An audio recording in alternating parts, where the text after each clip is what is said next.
Hariom and good morning, my dear children. I'm happy to welcome you to journey along with me as we explore the beauty of English literature. This morning, we shall analyze in detail a few lines of the poem A Photograph written by Shirley Toulson. The poem, as we all know, is set in the memories of two people, the poet and her mother. Before we go into the analysis, I shall read the poem for you.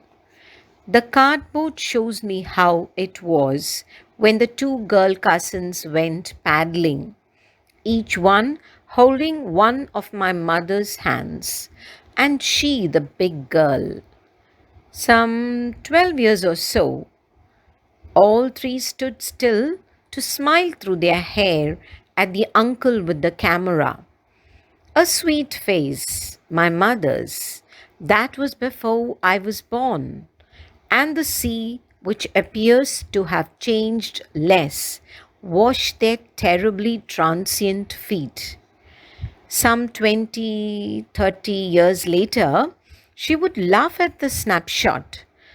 See Betty and Dolly, she would say, and look how they dressed us for the beach. The sea holiday was her past. Mine is her laughter. Both wry with the labored ease of loss. Now she's been dead nearly as many years as that girl lived. And of this circumstance, there's nothing to say at all. It's silence, silences. We are now going to analyze the poem line by line. The poem, as you can see, consists of 19 lines, and for our convenience and for your better understanding, let's divide the lines into segments before delving deep into their beautiful significance. Let's begin with lines 1 to 6. From the cardboard shows me how it was till at the uncle with the camera. The word cardboard in the first line is a clear indication of the fact that it is an old photograph and how in those days photographs were pasted on hard, thick sheets of paper and compiled into an album. Today also we do have albums, but they are definitely quite different. So we see the poet admiringly looking at one particular photo. She then moves on to describe the photo. There are three girls in the photo. They are in a holiday mood. They are on the seashore. They are paddling. That means they are walking on shallow water or playing in water. Each of these cousins are holding on to the one hand of the poet's mother. The poet's mother is tall. She is in the center and probably older to the other two girls. The poet makes a surmise or guess that the mother must have been 12 years or so. The three girls are standing still in order to pose for a photograph.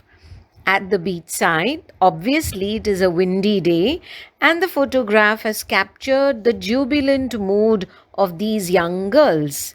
Being a windy day, their hair seems to have fallen on their faces, a kind of unkempt, tousled, or disheveled appearance. Though their hair had fallen on their faces, their smile had been perfectly captured by the photographer. They smiled at the uncle with the camera. Now, this uncle, we are not told specifically anything about the girl's relationship with him. So, he could be either a passerby who has been requested to take a snapshot by the girls, or an escort for these girls, a manservant, or even perhaps the girl's uncle, a close relative. Now, moving on to line 6 and 6 to 9. A sweet face till terribly transient feet.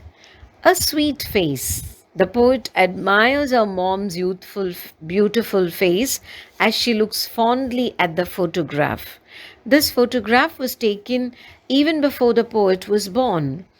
The sea offers a background for the three girls in the photograph.